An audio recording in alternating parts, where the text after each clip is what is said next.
अस्सलाम वालेकुम। आज हम कुरान मजीद की 13वीं सूरा यानी सूरा अर्राद उस पर कुछ बातचीत करेंगे। वालेकुम अस्सलाम। जी बिल्कुल।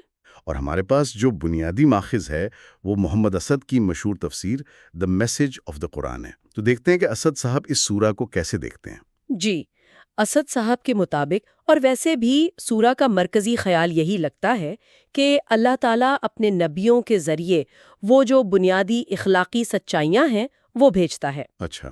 अब इन सच्चाइयों को मानना या ना मानना उसके आप समझें कि गहरे असरात होते हैं, फर्द पर भी और माशरे पर भी। सही। और इसकी एक बहुत अहम आयत आयत 11 है, बेशक अल्लाह किसी कौम की हालत नहीं बदलता जब तक वो खुद अपने अंदर तब्दीली ना लाए। हाँ, ये तो बहुत मशहूर आयत है। जी, और असद यहाँ खास तौर पे नफ्स के इज्तिमाई मानी पर जोर देते हैं, यानी कौम की मजमूई दाखिली हालत। अच्छा, यानी इनफरादी से ज्यादा इज्तिमाई तब्दीली। ये तो बहुत बुनियादी उसूल लगता है। सूरा का आगाज भी तो कायनात की निशानियों से होता है ना?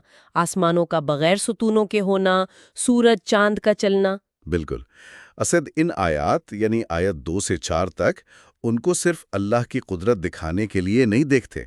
वो कहते हैं कि इनका मकसद कायनात में जो एक नज़्म है, एक मकसदियत है, उसको उजागर करना है। नज्म और मकसदियत। जी। जैसे जमीन का फैलना, पहाड़ों का जमना, दरियाओं का बहना, फिर हर तरह के पौधों के जोड़े, रात दिन का आना जाना, ये सब वो कहते हैं गौर व फिक्र करने वालों के लिए निशानियां हैं। और वो आयत 4 वाली मिसाल भी तो है। एक ही पानी से मुख्तलिफ फल। हाँ, वो बहुत दिलचस्प है। आयत 4 में कि एक ही पानी से जमीन के मुख्तलिफ टुकड़े सैराब हो रहे हैं। अंगूर हैं, खेतियां हैं, खजूरें हैं, कुछ एक तने वाली, कुछ ज्यादा तनों वाली। पानी एक ही है लेकिन फल, जायका, फायदा सब मुख्तलिफ। तो ये अल्लाह की हिकमत और आप कह रही हैं तनव्वो। जी, तनव्वो पसंदी, ये कोई हादसा नहीं बल्कि एक मंसूबा बंदी, एक डिजाइन नजर आता है। ठीक। लेकिन इतनी वाज़ेह निशानियों के बावजूद फिर भी कुछ लोग वो मरने के बाद दोबारा जी उठने पर शक करते हैं। आयत 5 में इसी हैरत का इजहार है ना? बिल्कुल। और असद इस शक को आप समझें कि बुनियादी तौर पर रब का इनकार ही समझते हैं, अच्छा। क्योंकि उनका नुक्ता यह है कि जिसने पहली बार इतनी पेचीदा कायनात बना दी, उसके लिए दोबारा पैदा करना भला क्या मुश्किल हो सकता है। बात तो मंतिकी है। फिर आगे आयात 8 से 10 में अल्लाह के इल्म की वुसअत का जिक्र है। वो हर चीज जानता है, छोटी से छोटी, बड़ी से बड़ी, जो जाहिर है, जो छुपा है, यहाँ तक कि माँ के पेट में क्या है, हमल कम हो रहा है या बढ़ रहा है, सब उसके इल्म में है। सुभान अल्लाह। तो ये इल्म और ये कुदरत ही तो असल में दोबारा तख्लीक की बुनियाद हैं। और इसी पस मंज़र में फिर वो आयत 11 आती है कि तब्दीली का जो नुक्ता आगाज है वो इंसान की अपनी दाखिली कैफियत है। से पहले आयत 14 में ये भी कहा गया कि सच्ची पुकार सिर्फ अल्लाह के लिए है। तो ये मिसाल इस बात को कैसे वाजे करती है? जी, ये तमसील आयत 17 वाली, ये वाकई बहुत गहरी है कि आसमान से जब बारिश होती है तो वादियों में पानी बहता है अपनी अपनी गुंजाइश के मुताबिक, हम्म। और उस पानी के ऊपर वो झाग आ जाता है। इसी तरह जब किसी धात को जेवर या बर्तन बनाने के लिए पिघलाया जाता है तो उस पर भी मैल कचैल वो झाग की शक्ल में ऊपर आ जाता है। सही। अब असद यहाँ निशानदेही करते हैं कि ये झाग यानी बातिल, ये देखने में बहुत नुमाया हो सकता है, शोर मचाने वाला हो सकता है, लेकिन इसकी कोई हकीकत नहीं होती। वो जल्द ही खत्म हो जाता है। अच्छा। जबकि वो चीज जो इंसानों के लिए फायदेमंद है, पानी हो या खालिज धात यानी हक, वो बाकी रहती है। तो ये एक तरह से फितरत का कानून है कि हक कायम रहता है और बातिल मिट जाता है। ये तो वाकई बहुत ताकतवर तमसील है। तो फिर वो कौन लोग हैं जो इस हक को समझते हैं, उसे अपनाते हैं? सूरा उनकी क्या पहचान बताती है? जी, आयात 19 से 24 तक उलुल अलबाब यानी अहले बसीरत, उनकी सिफात बयान हुई हैं।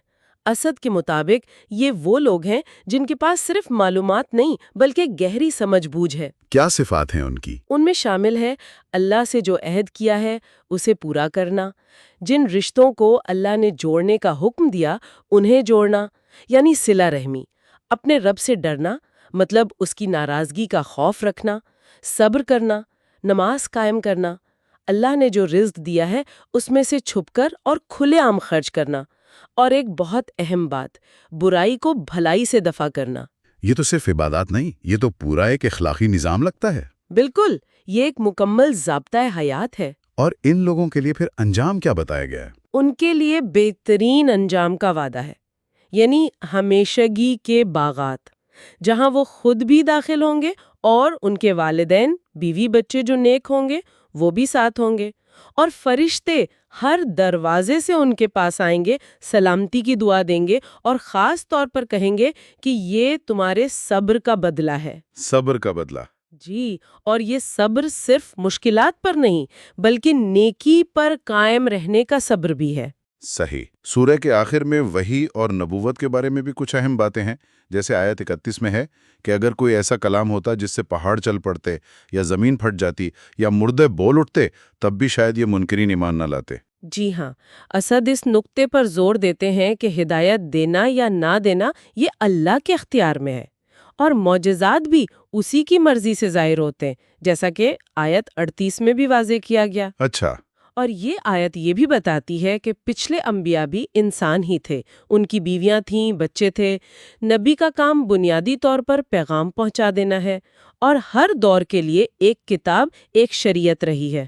اور وہ آیت 39 کا کیا مطلب ہے؟ اللہ جو چاہتا ہے مٹا دیتا ہے اور جو چاہتا ہے قائم رکھتا ہے۔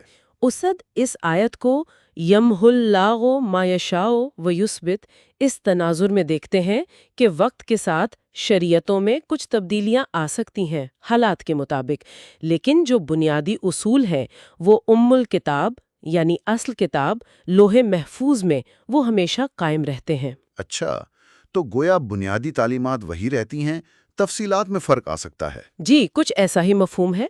تو خلاصہ یہ ہوا کہ سورہ رعد ہمیں کائنات پر غور کرنے، اپنی اصلاح کرنے، چاہے وہ انفرادی ہو یا اجتماعی، اور حق پر جمے رہنے کی دعوت دے رہی ہے۔ یقیناً، اور یہ اس بنیادی سچائی کو بھی بار بار سامنے لاتی ہے کہ حقیقی اطمینان، دلی سکون وہ اللہ کی یاد میں ہی ہے۔ جیسے آیت 28 میں فرمایا، الا بذکر اللہ تطمئن القلوب، خبردار، اللہ کی یاد ہی سے دلوں کو اطمینان ملتا ہے۔ اور اسد کے نزدیک یہ یاد صرف زبانی ذکر نہیں، وہ اسے زیادہ وسیع معنوں میں لیتے ہیں، یعنی اللہ کے احکامات پر عمل کرنا، اس کی نشانیوں پر مسلسل غور و فکر کرنا، ایک شعوری کیفیت، ایک آگاہی۔ یہ بات آج کل کی تیز رفتار زندگی میں سوچنے کی ہے کہ وہ حقیقی قلبی اطمینان، وہ سکون کیسے حاصل کیا جائے۔ بالکل، یہ ایک اہم سوال ہے جس پر ہر ایک کو غور کرنا چاہیے۔